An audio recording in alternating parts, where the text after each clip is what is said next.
Our Father, I just ask now that your Spirit would be present and would guide and direct as Lee shares with us this morning. I just pray a blessing on him for his willingness to do this and to share the word that you have laid on his heart. And I pray that those of us who hear it and understand would take it to heart and grow in you spiritually. In Jesus' name I pray. Amen. Amen. Thank you.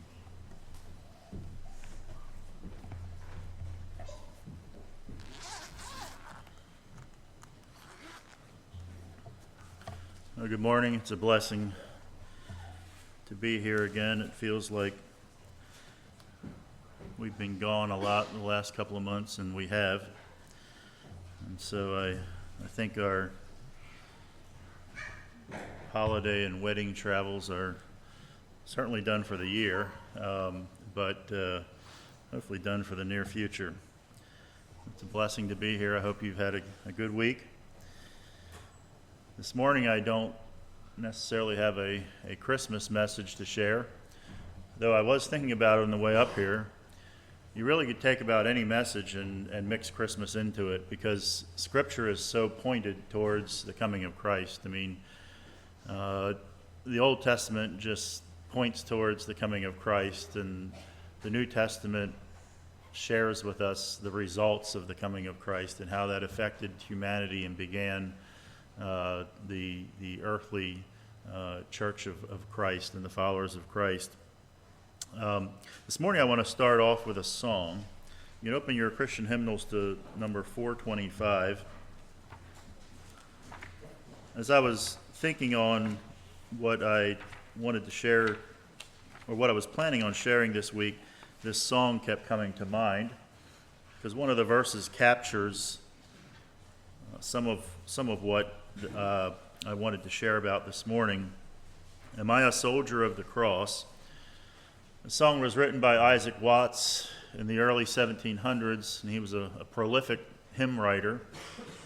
Quite a number of our songs are written by him. And his father was a minister, and his father refused to join the state church, and so he was a bit of an outsider in terms of when it came to religion and following Christ. As a result of that, there was numerous times that his father was imprisoned because of his refusal to be a part of the state church. And I think some of that influences some of Isaac Watts' hymns as he reflects on the cost that following Christ, as his father chose to do it, what that cost him. And these verses, if you look at them, there's certainly a lot of battle imagery. England would have been, over this time, would have been probably the world's superpower, and much of that power was gained at the edge of the sword and by conquest and by battle. England was also dealing with a lot of internal strife, which is common for earthly kingdoms as they grow and expand. The emphasis is put on conquering, and what happens is sometimes internally things don't go well. And so I think a lot of this is reflected in this song. And he starts out this song in the first verse. He says, "Am I a soldier of the cross, a follower of the Lamb? And shall I fear to own his cause or blush to speak his name?" So he is, it seems to me here, he's obviously asking himself a question. He's saying, am I a soldier of the cross? Am I a follower of the Lamb? Possibly as he reflected on what it cost his father and maybe others who served Christ, he's asking the question as he comes along a generation later, am I also a soldier of the cross? And then verse 2 is really the one that I was meditating on this week. Must I be carried to the skies on flowery beds of ease, while others fought to win the prize and sailed through bloody seas? I think he was reflecting here probably on his father and others, as well as church history, where following Christ really cost them something. And of course, we know that following Christ has cost many people much, and many people it has cost them everything. And so he's asking the question, God, was it my fate? Did you create me, and did you put me in a space and time where my life is going to be this flowery bed of ease? And am I going to be carried through the skies? This is just imagery of somebody that just things are going well, and you're carried through the skies on flowery beds of ease, while others fought to win the prize and sailed through bloody seas. That whole imagery there of sailing through bloody seas just is somewhat morbid in the fact that it just he's highlighting the fact that there's some people that are born into a space and a time where it is a terrible time of suffering. We've almost lost. There has been times of suffering in America for our faith, and we've almost lost all of that generation. I mean, Merv, you were in service 1W. I don't know if 1W. Joe, were you in service?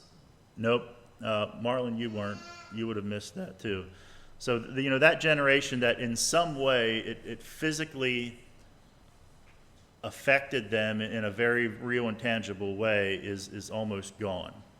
And I think probably if we're honest, we could identify with Isaac Watts and say that our life in terms of following Christ has been a flowery bed of ease being carried through the skies because we have not faced the incredible persecution that some followers of Christ have. Now, that's obviously not the case around the world. And I think Isaac Watts is calling us here to have a more worldwide view of Christianity where things for us seem to be going well in terms of physical comfort, but there are many places around the world where it is anything but. And so it's a call to us to reflect on that. And I think that as we kind of come into this Christmas season where we're enjoying the blessings of freedom. Sometimes even our Christmas celebrations may feel like excess to some degree.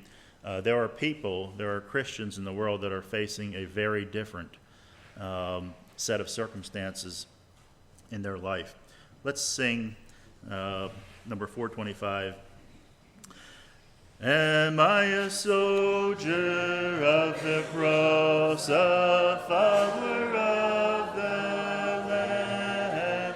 And shall I fear to own his cause, or blush to speak his name? Must I be carried to the skies on flowery beds of ease, while others fought to win the prize and sail through bloody seas? Are there no foes for me to face? Must I not stand the flood? Is this the world a friend to grace, to help me on to God? Sure, I must fight if I would reign. Increase my courage, Lord. I'll bear the toil, endure the pain, supported by thy word. Thy saints in all this glorious war shall conquer though they die. View the triumph from afar and seize it with their eye. When that illustrious day shall rise and all thy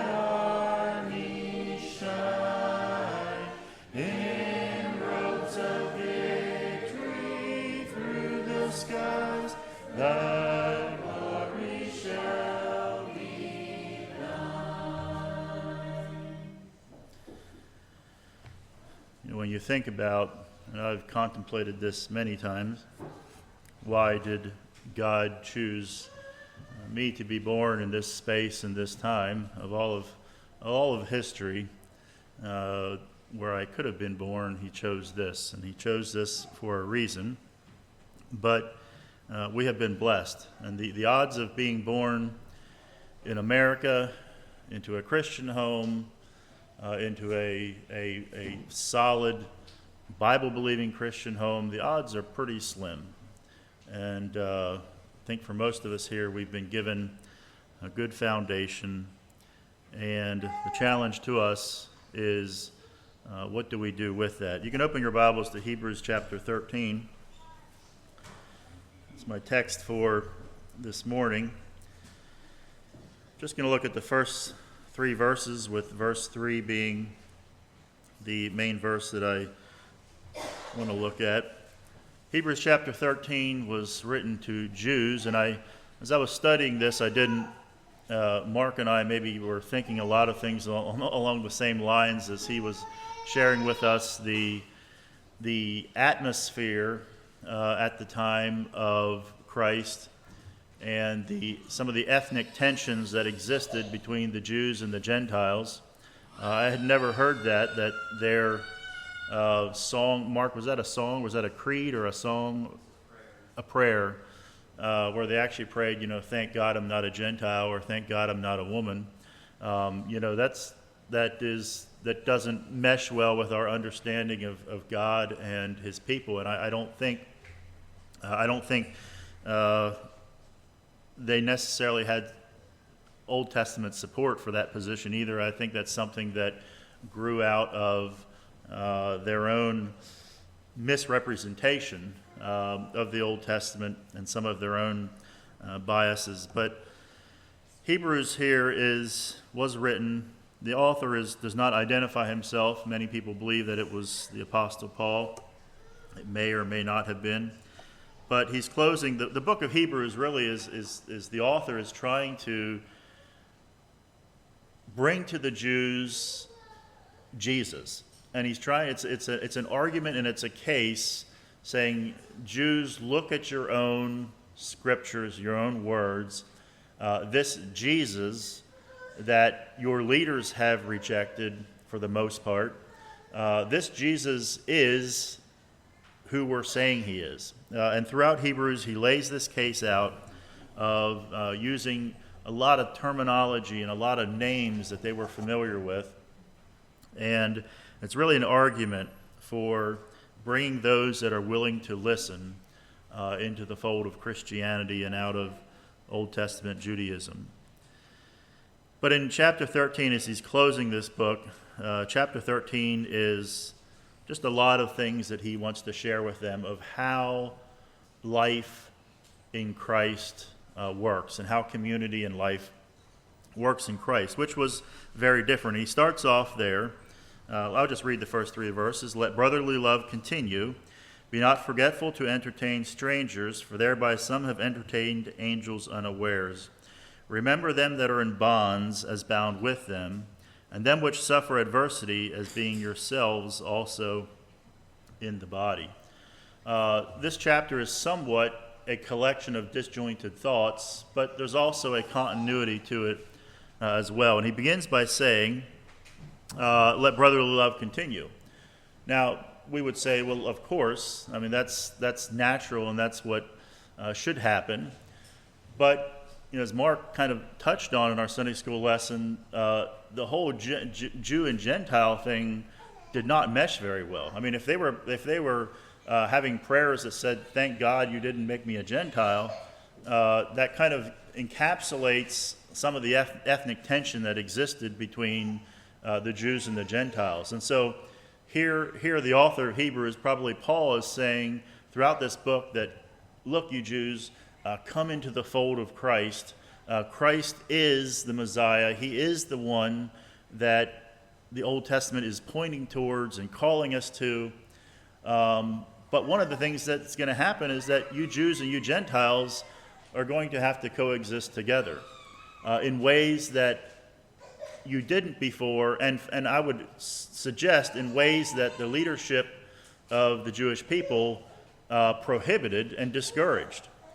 And so this idea of brotherly love within the body of Christ was not a natural and normal thing. He's calling them to do something that went against so much of what they had been taught for generations, and that was that as Jewish people, they are God's special people, and as a result of that, they're thankful that they're not like those Gentiles or not like those publicans, as we see several instances in the New Testament.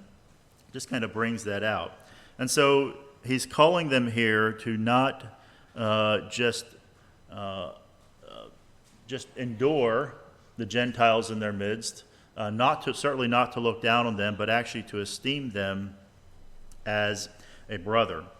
And the coming of Christ, which of course is something that we're celebrating here during the Christmas season, was something that was transformational, really to human thought and to human behavior at the time. And he says in verse 2, "Be not forgetful to entertain strangers, for thereby some have entertained angels unaware." So he expands this, and this is the connection between these verses, is he expands this outside of just the brotherhood, but he says, you Jews, and of course us as Gentiles as well, that you're supposed to be ready and willing to entertain strangers. Now, you look at the parables. I mean, Jesus encapsulated this whole concept of the ethnic tension with the story of the Good Samaritan, where, the Jews, the devout Jews, walked on the other side of the road and did not want to entangle themselves with this sinner in any way. But here he's saying, because of Christ, this is now different. I actually want you to intentionally be willing to entertain strangers, to be intentionally willing to intertwine your life with those that you don't know and those that probably have no benefit to you. Maybe even intertwine your life with those that would be willing to exploit your willingness to help, those that are needy. And so he says, be ready to do that. And then he adds this little bonus on the end. He says there that, "For thereby some have entertained angels unawares."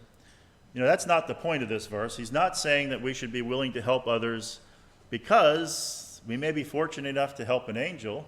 No, he's saying we should help others, but he is saying, there are some people that have been willing to help others, and as a result of that, they've entertained angels. And I thought this morning for a little interaction, is there anybody here that at some point in your life you felt like either somebody helped you or somebody came to you in some way that you almost felt like maybe there was some angelic connection there? You had no proof, but you thought maybe there was. Is there anybody? All right, a couple of you. Anybody want to share your story? I'd be interested in hearing, but you don't have to. Some of those things are special and you don't want to share them. But does anybody want to share? Merv? Well, I was traveling and I was lost. Didn't know how to get to my gate. And just like that, somebody showed up. And till I got over to my other gate, she wasn't around. She was gone. Mm-hmm. And I always thought that's really strange. Mm-hmm. Anybody else? There was a couple of hands. Anybody else want to share? We were over in Haiti helping there to the earthquake went through to build houses, and Saturday evening we went up in the mountains to have a service with some missionaries there, and they had warned us you need to leave early enough so you get home by when it's still light.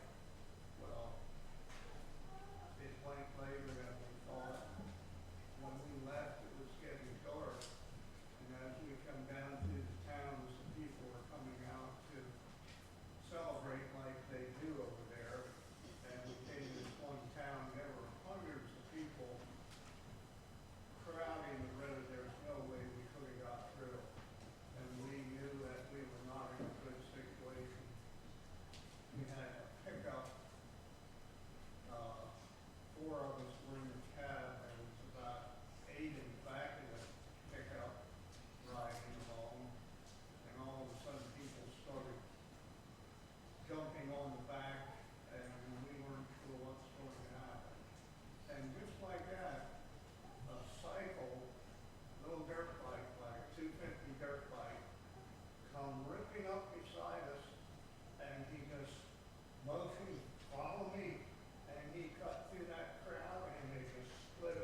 Anybody else? How many of you have ever had somebody think you were an angel? Mark? Well, I was cruising someplace and I met this guy. Well, I seen this person. I went in Albany to take care of some business. And I seen this man walking and and on my way back, he's still walking. So I pulled over and asked him, does he need a ride? And he goes, yeah. He said, you know, I just pray that God will send somebody to give me a ride. And so, God has a way of working. I was kind of racking my own brain, and I couldn't come up with any instance in my life where I was really sure that I had interacted with an angel, though I would suggest probably all of us very likely may have at some point. I don't know. But I do remember somebody that was sadly mistaken that I was an angel. One night I was driving. It was actually a service call, and I was. Of course, it's always frustrating when you get those late night service calls up 2 hours north. And I was coming home. It was late, and out in the middle of nowhere, here I came across a car that was pulled over, and the hood was up. And it's always a little sketchy on a late night, but I did recognize it as a man and a woman. So I pulled over and I asked if they needed any help, and their heater hose, for those of you mechanic-minded people, from the engine to the heater core, there was a T in it that it had broken, and so of course all the coolant was drained out of the engine. There's no way they could drive. Well, it just so happens that 5/8-inch heater hose is right down our alleyway. We use that all the time in fixing generators, and so not only was I able to fix him up, I had all the parts to give him a permanent fix, so that he didn't even have to go to the mechanic to get it fixed. And so he was quite convinced I was an angel, and I assured him that those that know me best understood that I'm not an angel. But in his mind, somebody coming along in the middle of nowhere with all the parts to fix his car, he probably still thinks I'm an angel to this day. So anyhow, Paul says here that, if it is Paul, the author of Hebrews, says that when we open ourselves up to helping others, there is this blessing that can come along where we entertain and we come in contact with some of God's people. And I thought about Abraham. When him and Sarah, they were sitting in their tent, if you will, and these strangers, I suppose, come out of the horizon and walking towards them. And I suppose probably you're lonely and maybe you're looking forward to some type of interaction. But he actually, as I recall, he actually said, brothers, if you would please stop, I would love to interact with you. In other words, he wasn't grudgingly helping strangers. He was looked forward to interacting and helping them, unbeknownst to him, of course, that they were angels. They were messengers from God. And so he's saying here that not only do we love our brothers, not only do we love those that we buck the trend of ethnic strife within our Christian community, but we also look for ways to entertain strangers and the blessings that come with that. Then in verse 3, remember them that are in bonds as bound with them, and them which suffer adversity as being yourselves also in the body. So your version of the Bible might say, remember them that are in prison. And I didn't really look into that, but I think it carries with it, obviously, prison, but I think the concept here extends far outside of just those that are incarcerated. But he says, remember them that are suffering in ways that you are not. And our experiences equip us, our life experiences equip us to better help others. Now, we would never wish it on somebody to suffer some type of great personal loss. I mean, some of you here have suffered great personal loss in losing a spouse or losing somebody very, very close to you. That's a tremendous loss that most of us cannot identify with. But at the same time, it does equip you to share in the pain and to understand with those that have also suffered that.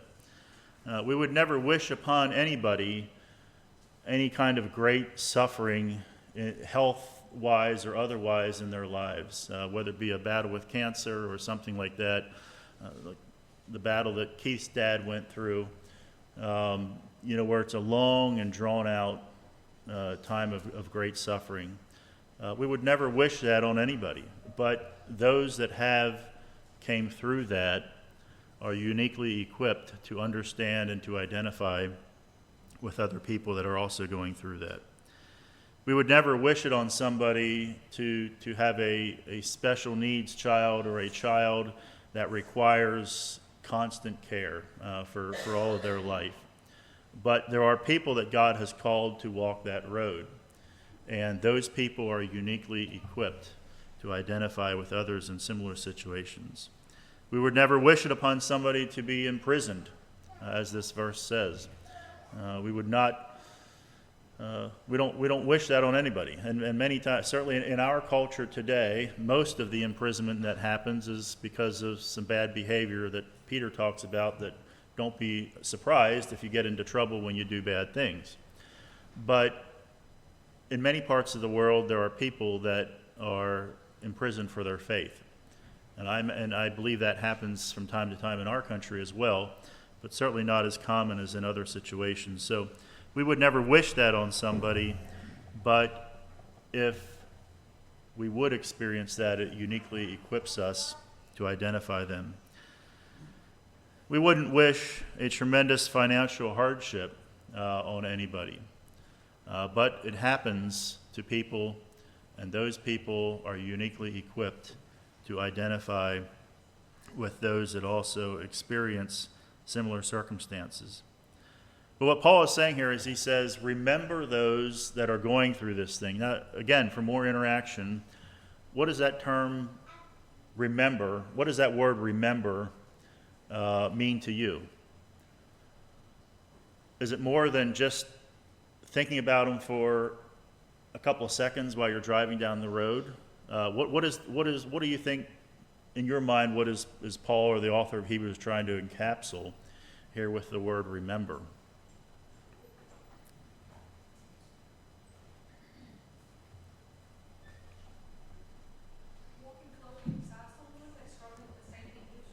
All right. Yep. So being with them. Yep. Yep.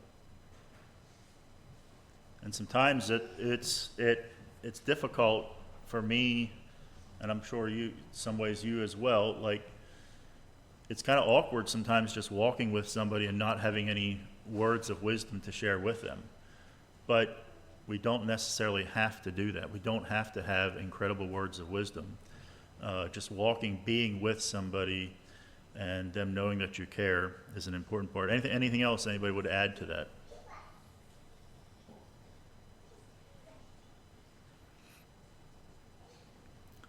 This week we were blessed by somebody going the second mile and sharing with us because they remember it being done to them. Mm-hmm. So it can be a cascading event. When somebody blesses you, not only is it an encouragement to you, but many times it encourages us to pass it on in some ways in the future.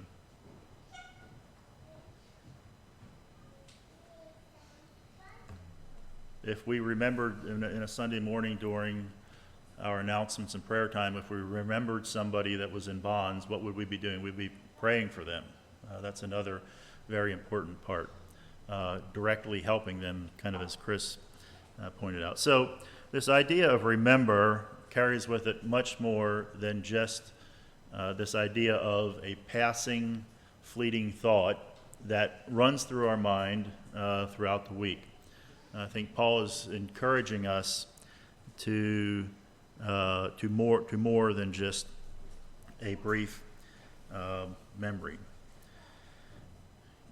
you can read, and how many of you have the book or read part of the book of Peter Hoover's book, The Secret of the Strength?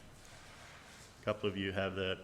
I was reading that again, some of it anyhow, recently, and just encouraged by the Anabaptists and the way that when the Anabaptist movement started, the way that they really interacted and encouraged. It says, when somebody was in prison, the rest of the people, they joined together and share funds together to try and whatever, if there was some kind of a penalty they could pay to get them out of prison.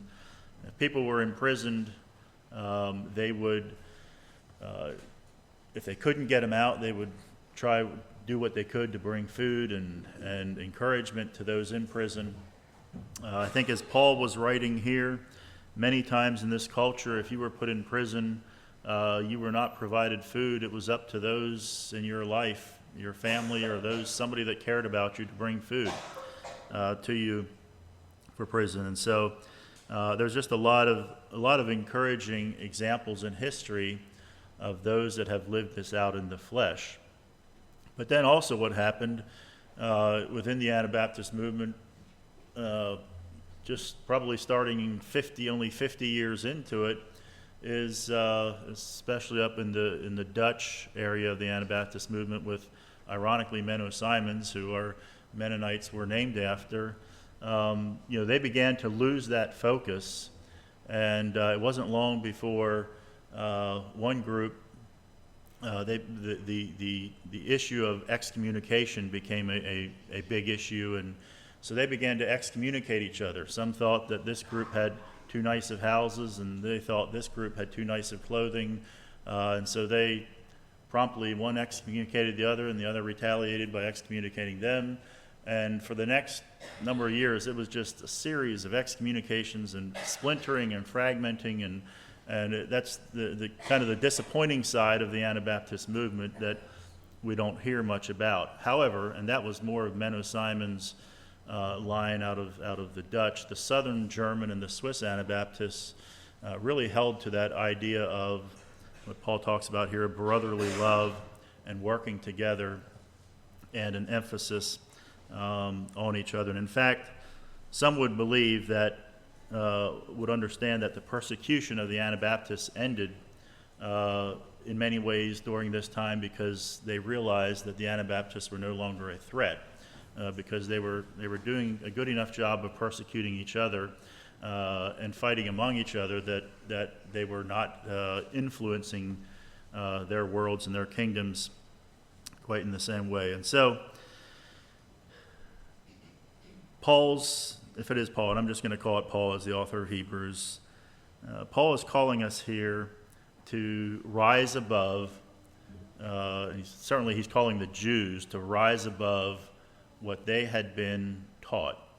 And that was that others, you invest in yourself and your own ethnic line, you are superior. And Paul is saying, no, under Christ, these things are much different. And the irony of it is that none of us had any choice in who, where, and how we were born. We didn't have the opportunity to choose our parents. We didn't have the opportunity to choose the geography of where we were born. There's so many things that were totally out of our control. And I always think about those groups and individuals that are just openly racist, if you will, or just openly, you see it, the Muslims and the Jews, and really kind of the Muslims against anybody else in many places around the world. What role did I have in being actually who and what I am? The answer is very little. Though certainly we recognize that after we're born and we become adults, we begin to make a lot of choices that affect those things. And so in terms of our parents and our geography, the political system and the world that we're born into, we have had very little say into it. And so I guess as we kind of in closing here, as we think about, as we're kind of coming into Christmas, and sometimes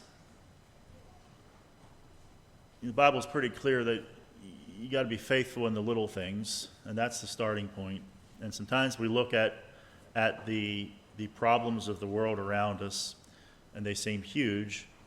And sometimes as a man, we don't like to fail, and you women may be the same way, but we don't like to fail, so we look at the huge problem and say, well, if I can't fix that, then I don't even know if I want to start, because I'm probably going to fail. But that's not at all the standard that Jesus calls us to. Jesus calls us to the standard of start little, do something. Jesus never calls us as believers to fix the whole world. Now, that can happen as a collection of believers as we influence the world and the society around us. It can affect society around us in many very real ways, but sometimes we're intimidated by the monumental job, and Jesus says the harvest is great and the laborers are few. Jesus was just saying, look, can we get a few more laborers into the harvest? And so there's an opportunity and a call in our lives to be that salt and that light, and not to fix all the big problems of the world, because we're not capable of doing that.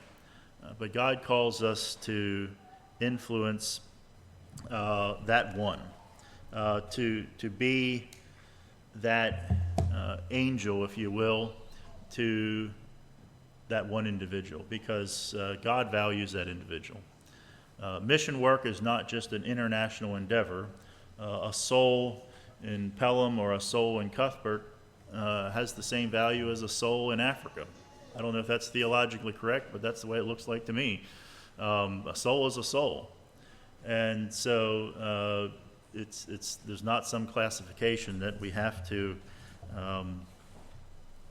go to some special place in order to work for the kingdom of God. The opportunities are all around us. And so in closing, I'll turn it back over to Dwayne, but I just want to encourage us as we go through this Christmas season that we would look for opportunities to those that are in bonds or those that are suffering in ways we aren't. Paul says, try and identify with them. Imagine yourself in that situation, suffering with them, and let that be a motivator to us in how we respond to others. Dwayne.